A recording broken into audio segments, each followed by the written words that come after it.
I could barely breathe. Chad, my husband of 4 years, had just spoken. You ruined everything. I didn't want this child. He packed his things with cold, methodical motions, as if he wasn't walking out of our home, but out of my life. It wasn't supposed to happen like this. Chad and I had been together for 7 years. We had talked about having children one day, but it was always a distant future. We'd never set a concrete timeline. I missed my period, but I wasn't too worried, until the nausea hit. One morning, I took a pregnancy test. 2 pink lines, pregnant. My breath caught, shock. Then, a quiet joy. Unexpected, but it felt right. I could do this. I could raise a child, and I would make it work. I knew I had to tell Chad. I couldn't wait any longer. I spent the next week carefully planning how to tell him, how to make it special even though it wasn't ideal. I made his favorite dinner, lasagna with garlic bread, and set the table with care, putting on the blue dress I knew he always complimented me on. I wanted it to feel like a celebration, despite the unexpectedness of it all. But when Chad came home that evening, it wasn't what I had imagined. He barely glanced at the dinner I had prepared. His focus was on his phone, eyes darting back and forth between the screen and the clock, as if he had somewhere more important to be. I watched him, feeling a growing sense of unease. Maybe it was just the stress of his project.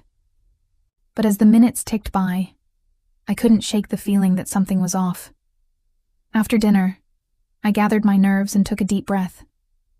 I reached for his hand, just like we had done so many times before when I needed him to listen. Chad, I said, my voice trembling. I'm pregnant. Silence. A long, unbearable silence. I could see his face shift.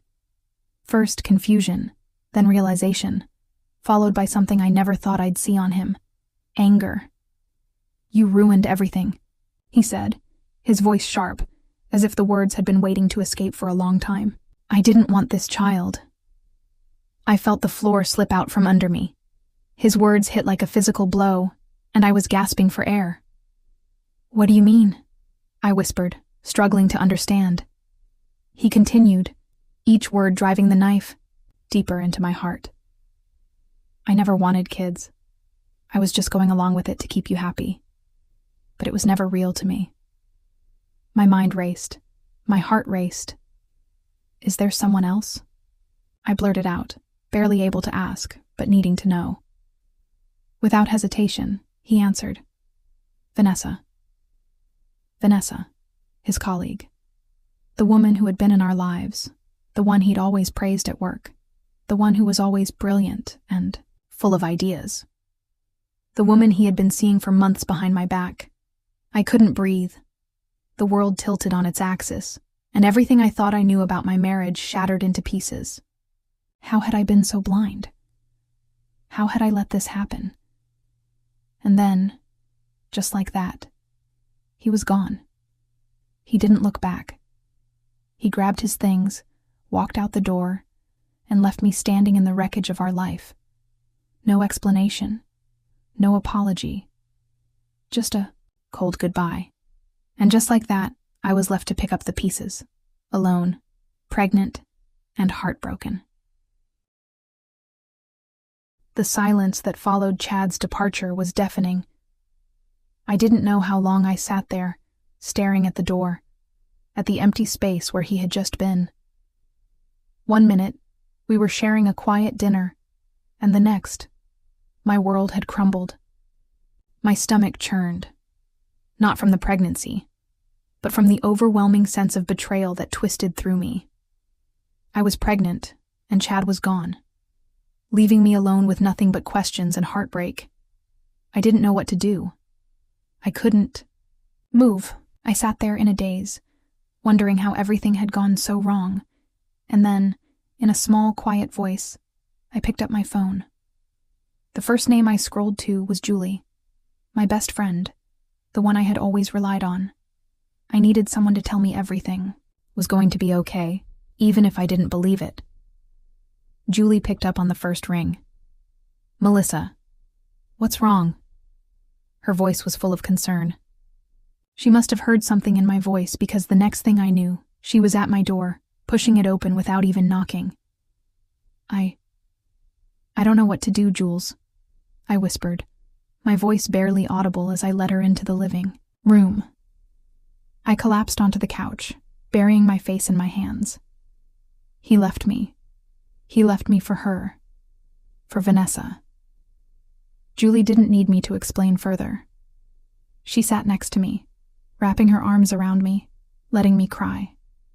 She didn't say anything. At first just held me. That's what she was good at. Holding me together when everything else fell apart.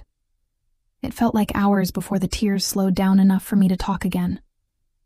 I finally lifted my head and looked at Julie, who was sitting beside me, her face soft with sympathy. I don't understand, I said, trying to steady my voice. How could he do this? How could he leave me? Leave us, for her?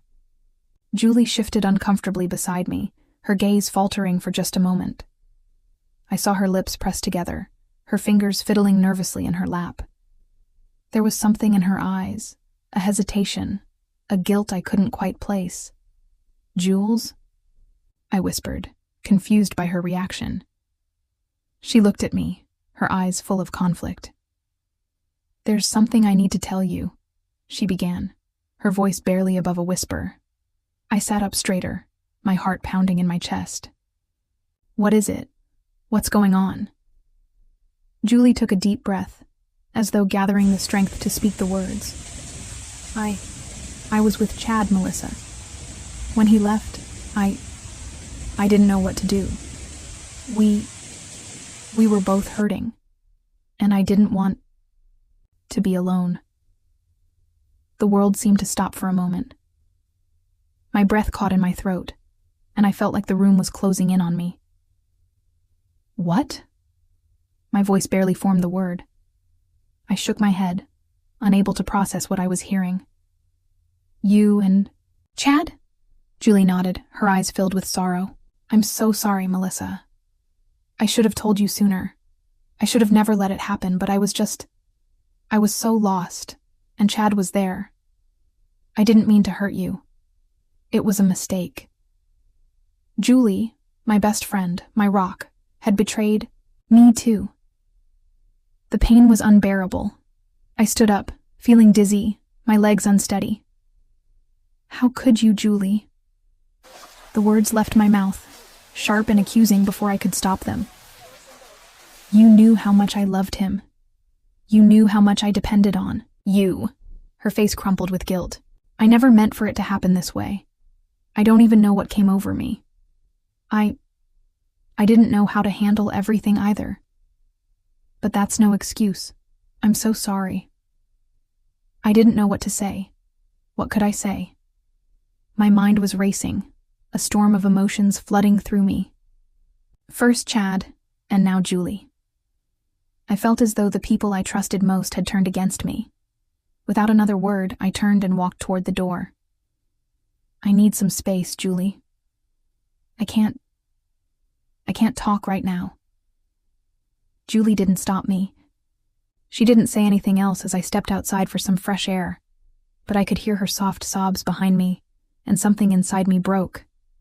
Because I knew that no matter how much she apologized, the damage was done. The trust I'd placed in her had been shattered, just like everything else in my life. I sat on the steps outside, letting the cold night air sting my skin, hoping it would numb the ache in my chest. But there was no numbness, only a quiet, deep pain that would take time to heal. I had been betrayed, not once, but twice. And now, it was just me and the baby. We would have to face whatever came next, alone. The month after Chad left felt like a blur. I had hoped for some clarity, some sense of relief, but instead, I found myself sinking deeper into a routine that was at once exhausting and overwhelming. It wasn't just the physical toll of pregnancy, although that alone was enough to leave me drained every day. It was the emotional weight, feeling abandoned, hurt, betrayed. But with each passing day, I learned to adjust. The first step was scheduling my first prenatal appointment. I was nervous, scared even. But as soon as the technician placed the cold gel on my stomach and the heartbeat of my baby filled the room, I felt something shift inside me. This was real. This was happening. I wasn't alone in this anymore.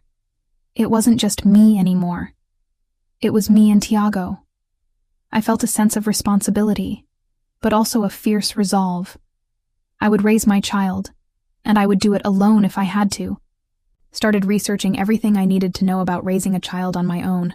Childcare options, budgeting, what baby supplies I absolutely had to have. It was overwhelming, but it felt empowering in a way. Slowly, I found my footing. I began to make a plan. It wasn't perfect, and it wasn't easy, but it was mine. My life was in my hands now, and I was going to make sure Tiago had everything he needed. Months later, just when I thought I had started to find a semblance of peace, Chad reached out. His message was short, but to the point. We need to talk. At first, I didn't respond. I didn't want to deal with him. But then his mother called, and I could hear the guilt in her voice. She said, "He wants to do better, Melissa. For Tiago's sake, can't you just hear him out?" I didn't want to. I really didn't. But something in me faltered. Maybe it was because I still didn't want to be the bad guy. Maybe it was because I was tired of feeling like everything was falling apart, so I agreed to meet. When I walked into the room where Chad and his parents sat, I felt the weight of their expectations pressing down on me. Chad's face was soft, but his eyes were searching, desperate. "I've thought a lot about what I did," he said, his voice shaky. "I want to be there for Tiago. I've changed. I'm ready to be a father now." His parents nodded in unison, their expressions full of concern. "You're being unfair, Melissa," Rebecca said. "He's trying, but this is about more than just you. It's about Tiago. You can't shut him out." The pressure was suffocating. For a moment, I began to question myself. Was I making the right choice? Was I being too harsh? Too stubborn? Maybe Chad was sincere. Maybe he really did want to try. But then I remembered everything. His departure, his affair with Vanessa, the way he walked out without a second thought. "I don't need your redemption," I said, my voice steady. "I need someone who will show up for us every single day, not just when it's easy or when it makes them feel better." Chad's face fell, but I didn't waver. His parents looked at me with disappointment, but I wasn't going to let them guilt me into making a decision that wasn't right for Tiago. "Goodbye, Chad," I said, my voice firm. "I'm moving forward without you." As I left the room, I felt a sense of peace I hadn't felt in months. For the first time since that night he walked out on me, I knew I had made the right choice. Tiago and I were going to be fine, and I wasn't going to let anyone, especially Chad, take that away from me. I hadn't heard from Vanessa since that night I learned of her affair with Chad. The anger, the betrayal. It had all seemed so final. She had been the other woman, the one who had torn apart everything I thought I knew. But then, one afternoon, I saw her name flash across my phone. I hesitated before answering.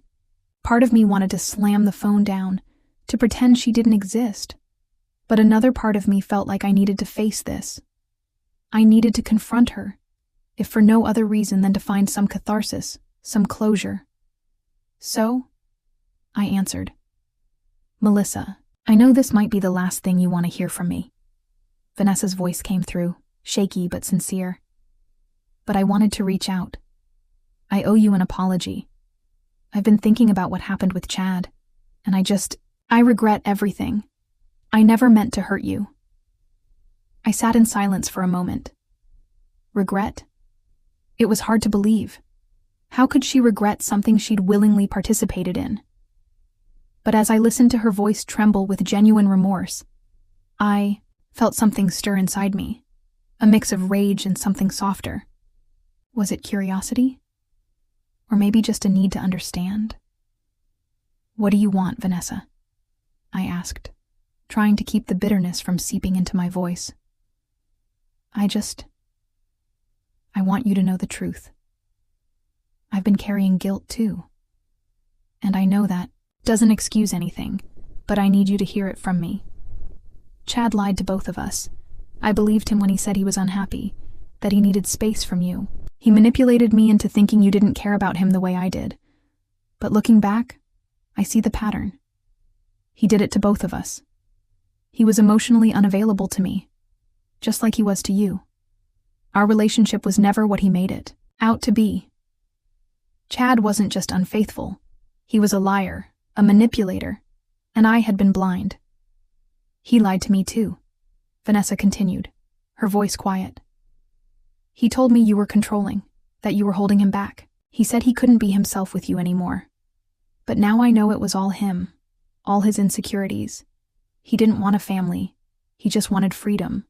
I wasn't the answer to that. I was just his escape. Her words rattled me. It wasn't just that Chad had cheated. It was the realization that I had spent so long blaming myself for everything that went wrong in our marriage. He had never been honest with me. All the cracks I had seen, the distance I had felt, had been his doing. He had painted me as the villain in his own story, and I had believed it. I felt anger rising in me, hot and sharp. But it wasn't just anger at Vanessa anymore. It was anger at Chad, at how he had manipulated both of us into thinking we were the problem. But as the anger simmered, something else took over. A sense of relief. I had been right all along. Vanessa's confession wasn't just an apology. It was the closure I needed. The truth was out there, and I could finally start to let go of the weight I had been carrying. No, I hadn't been perfect, but I hadn't been the sole cause of everything falling apart. I wasn't the one who had broken us. Chad had done that. With his lies, his deceit, his refusal to take responsibility for his own actions. I'm not asking for forgiveness, Vanessa said softly, but I needed to say this. You deserve to know the truth. I let out a long breath. Thank you, Vanessa, I said, the weight in my chest beginning to lift. I needed to hear it, even if it doesn't change anything. As I ended the call, I felt a strange sense of calm wash over me. It wasn't the relief of knowing that Chad had finally been exposed. It was the peace of realizing that I no longer needed his validation. For so long, I had been waiting for him to come back, to apologize, to make everything right. But that wasn't going to happen, and I was okay with that now. Vanessa had been part of the pain, but she had also helped me see that the healing could finally begin. The only person I needed to answer to now was myself. The truth had set me free, and for the first time in months, I felt like I was finally starting to heal. I didn't need Chad, and I didn't need Vanessa. All I needed was Tiago and the future I was building for us. And that was more than enough. The years that followed were a blur of growth, pain, and transformation. There was a time when I thought I would never be able to pick up the pieces of my life after Chad walked out. But here I was, standing on the other side of it all, stronger, wiser, and ready for whatever the future held. Raising Tiago alone was never easy, but every day became more manageable. I found a rhythm. The late nights, the sleepless mornings, the balancing act between work and motherhood. Somehow I did it, and I did it with a sense of pride I hadn't known I could feel. My job, though demanding, gave me a sense of purpose, beyond being Tiago's mom. It was the stability I needed, both financially and emotionally. I moved us into a new home, one that was ours, with a little backyard where Tiago could run around and play. It was simple, but it was ours, and it felt like the fresh start we both deserved.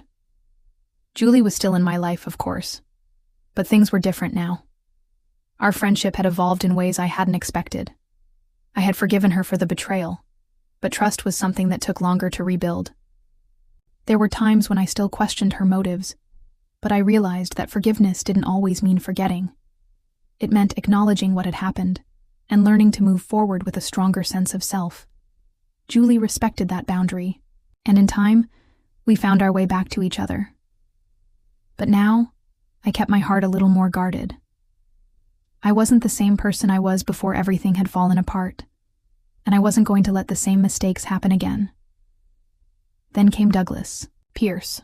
He was a widowed father who had a daughter in Tiago's class. Our children became fast friends, and soon we found ourselves at the same school events, soccer games, and play dates. At first, I didn't see it. How could I? I was still healing, still figuring out who I was. But as time passed, I started to notice the way Douglas looked at me. Not with pity, not with judgment, but with understanding. He was patient, letting our friendship grow at its own pace. He never pushed me to feel anything I wasn't ready for. His kindness, his warmth, and the way he treated Tiago like his own son was something I hadn't realized I'd been missing. We shared stories, laughter, and even some quiet moments when words weren't needed. Through our connection, I began to picture a future with someone who truly saw me, not as a single mom who had been abandoned, but as a woman who had endured, who had rebuilt, and who had a future worth sharing. Douglas was that future. And, for the first time since Chad left, I felt ready to embrace love again, not just for me, but for Tiago too.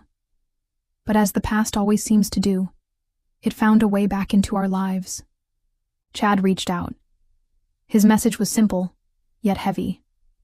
I want to see Tiago. I regret not being there for him. I want to try again. I had to take a deep breath before responding. The old wounds, the bitterness, and the hurt came flooding back in an instant. I agreed to meet him, but only on my terms. He sat across from me, his face older, more worn, but still carrying that same sense of entitlement I'd grown so familiar with. He spoke of regret, of missing out on his son's life, of wanting a second chance to be the father he never was. But this time, I didn't feel the pull. His words, though remorseful, felt like a last-ditch attempt at redemption. Too little.